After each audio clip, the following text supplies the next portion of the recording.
kit that we ordered. Again, this is a little Amazon kit. Get this little box, instructions. You can see down here is a package with 2 LED bulbs in it. These are the 1156 bulbs, single element, because the rear indicators are turn only. There's no like running light, so 1156. And then these are the new lens covers. You can see there's lens covers and a little chrome little bezel, basically. And this is going to eliminate the factory orange color on the rear of the bike. Because I live in the U.S., it's not a requirement that the rear turn indicators be orange or amber like it is in other countries. So I personally, I don't like the look of the amber. I don't think they look very good. So I just ordered this little kit, 15 bucks, and we're going to get to installing it. So what you're going to do is you're going to take that flathead screwdriver, and underneath here you're going to see a little slot.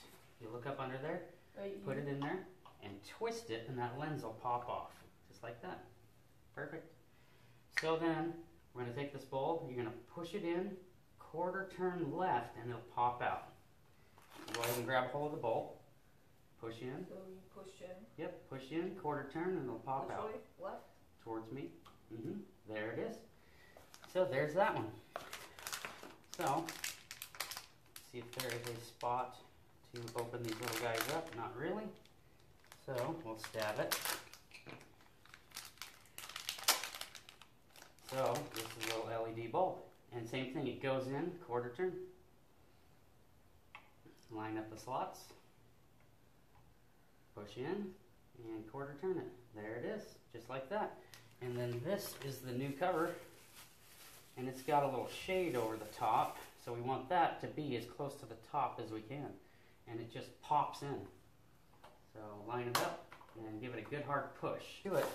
You want to do the other side? Yeah. Okay, let's do it. Same story, you know how to do it now. Swap your sides. And I have a feeling that it may be a bit of a pain in the butt to get it to snap in just like this side was. Look at that, dude. Pro.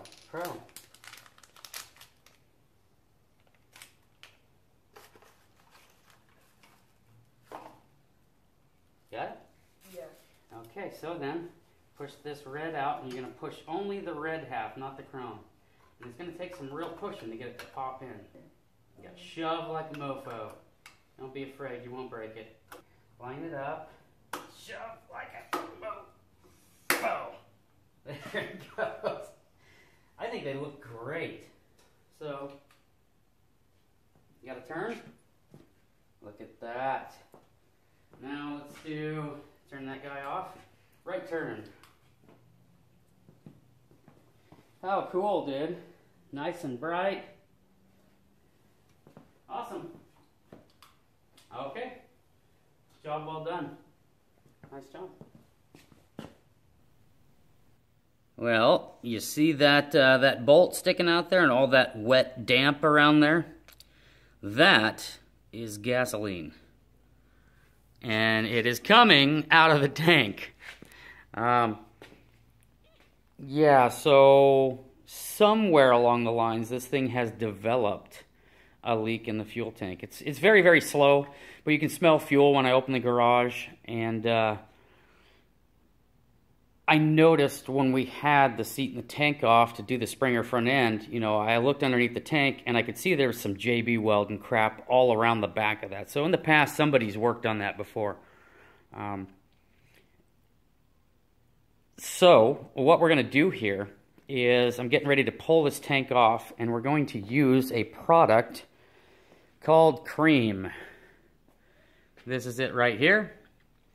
It is a 3-part kit. There's an acid for removing the rust and etching the tank. There's a water remover, and then there's the actual liner. So you dump this liquid in there, you roll the tank all around and let it sit in different positions, you know, upside down on each side, bottom, top. And that basically coats the inside of the tank with this material. And this material, you know, it's safe for ethanol and oxygenated fuels. I've used it in the past on other fuel tanks, really, really ugly, bad-shaped fuel tanks, with great success. So I'm confident that this would repair the tank probably indefinitely, but really I only need to buy about 6 to 8 months worth of time, because eventually when we hardtail this thing, it'll be a different tank, a different seat, a different rear fender. So this is just going to buy me some time, although I'm pretty confident this stuff would last years and years and years. But this needs to be done. You probably shouldn't ride the bike around leaking fuel on top of a hot engine unless you want your balls on fire at 70 miles an hour going down the freeway, which does not sound like much fun. So that's what we're getting ready to do. Eliminate the ball fire. Well, as you can see, we now have the tank off the bike. I got gasoline and greasy fingerprints all over it, but if we look down here, that is that repair that I was talking about. And you can see there's a lump in the center there. That lump has liquid gasoline underneath it. So I got to get that lump, peeled back. I'll dig as much of this crap off the tank as I can, and then we'll get to sealing it. Yeah. Okay, so we have done the first few steps. Basically emptied all the fuel out of the tank. Rinsed it really well with hot soapy water. Put about a quarter tank of water in there with dish soap and shook it all around. Then rinsed that until it was totally clear. Then we filled the tank completely up. You can see the liquid in here to about that thread line. Tank's completely filled up with warm water and part A, which is an acid, and that's going to start etching the tank. And if there is any rust, it'll kill the rust that's in there, although I didn't see any looking inside of it. We're just mainly looking to seal, not really kill any rust. There isn't any. But anyhow, so that's where we're at. You want this thing completely filled up to the top and let it sit overnight. We're most worried about etching. We want it to etch the metal so that the tank liner has something to grab a hold of and stays. So that's where we are. We'll come back out in the morning. So this is the next morning. This is that acid water that I poured out of the tank after it sat for 12 hours. I let it sit overnight. And, aside from the dirt that was in the bottom of this thing, you can see the water's not brown at all, which tells me my tank was really clean inside. It wasn't rusty or anything like that. So we dumped all that out. We went through the part B, which is MEK rinse, basically, to eliminate any water. Drained all that out, and now we're on to the last and final part. You see that white coating? That is the tank liner. So I've dumped it in. I rolled the tank all around for about 10 minutes. Then I opened the cap, and we let it sit for 8.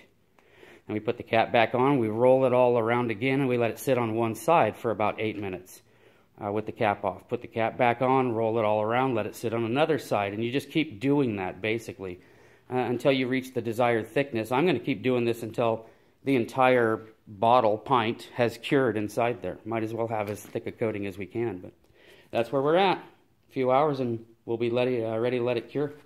So we've got the tank back on the Sportster, and I put the gas that I drained out of here and put in the red can. I put back in here, which was about 1 gallon. And the first thing I started doing was checking this petcock nut just to make sure there was no weep or leak around that, and there isn't. So the next thing I did was I ran in town, drove the bike downtown, and I filled the tank completely up to the top with fuel, as much as I could stuff in it. Then I went for about an hour ride. Turns out to be about 30 miles or so I put on the bike with a full tank, and all that weight, the vibration from the bike and bumps and what have you, just to stress the tank a little bit and see if it was going to weep. And it is bone dry. I don't see anything. You can see the paint missing off that bracket, but completely dry. No drips, nothing's wet. Before this would be damp and you would see dirt and debris and stuff stuck to it, and you'd wipe your finger on it and it'd just be black from the fuel leak. On occasion, you would come out and you would see a little bit of fuel puddled in the corner of that rocker box cover. Yeah, that's not there. So I think we have officially fixed the fuel leak. I don't smell fuel now when I open the garage like I did. But I let that tank cure 24 hours. I have one of these little pool toy inflators, and that nozzle actually fit up inside of the petcock hole nice and tight. So I just plugged that guy into it, and I let it run for about 4 or 5 hours, and that really sped up the cure time on the tank cream. The tank cream, it cures through an evaporation process, so the more air you get moving across it, the faster it cures up. So that's where we are. So far, so good. I think the repair is holding. That was a ugly, rainy day today. So I spent some time in the garage, knocked all the dust off the zip, hooked up the battery charger and charged the battery for about an hour or so. While that was charging, I spent about an hour, hour and a half polishing on the Sporty. So it's all race ready and beautiful and shiny. Something that came in the mail today is the temperature gauge for the oil tank. More of a curiosity thing than anything else. I'm just curious what the bike's running at temperature-wise when I'm out riding around. So I got that. That was inexpensive, you know, about 30 bucks or something, including shipping. I have put, let's see here. I'll take a look up under here. Completely dry. No liquid, no fuel, no nothing, dry.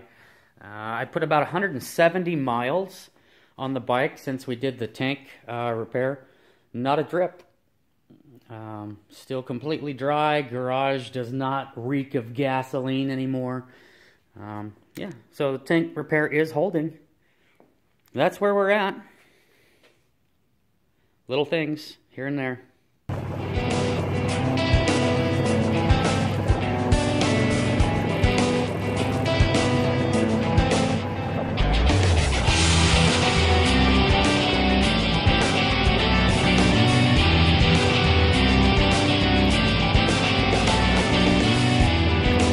Where we're at now, what's changed since the last little video update here? As you can see, the back of this cover is now cut off at this line. It used to be down here. The problem is these springs, the spring, I guess, jam nut here, would actually, through the suspension travel, would actually come up, and it was hitting, hitting this cover when it was down here. That's no bueno. That's a hard stop. So, you know, and it only did that on the biggest of bumps, but I went ahead and cut about another 2 inches off of that just for clearance. Eventually, we'll go to different risers. This is all, again, this is the factory 03 100-year anniversary stuff. So eventually, we'll go to different risers. But for now, I ended up having to trim that back to get clearance for the springs on the front end. And I've never again hit it since I've trimmed it back.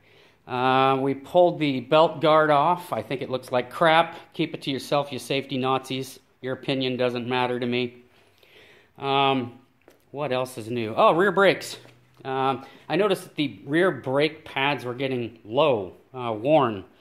And I thought, okay, well, today I went and searched online to see, you know, if I could order a set of pads. And I quickly realized that the factory front caliper brake pads and rear caliper brake pads are the exact same pad. And I thought, ooh, I happen to have the factory caliper I took off the front. I wonder what sort of shape those pads are in. So I went and looked at them, and they were, in fact, almost new. Not quite, but almost new. So I just stole the pads out of the old front brake caliper and installed them on the rear. That'll buy me, you know, several months of riding anyhow. Probably through the summer, maybe not. But the one thing I double-checked to make sure was that the wear pattern looked the same. And I didn't see any funny angled wear on either brake pad set. They were pretty true. So I have no issue at all taking the old front pads and putting them in the rear. Here's a look at the rear. You can see they were pretty thin. They were getting down there. Anyhow, so now we've got several months of riding at no additional cost. So that's where we are. Again, just dinking on the bike, and I hate to call this my next project because I'm really not going at it very hard. I'm just trickling parts in here and there as they come. Man, that's a good-looking bike. Look at that thing. I love it. Anyhow, thank you for watching. If you haven't subscribed to the channel, please subscribe, rate, and comment. And we'll catch you guys on the next update, whenever that may be.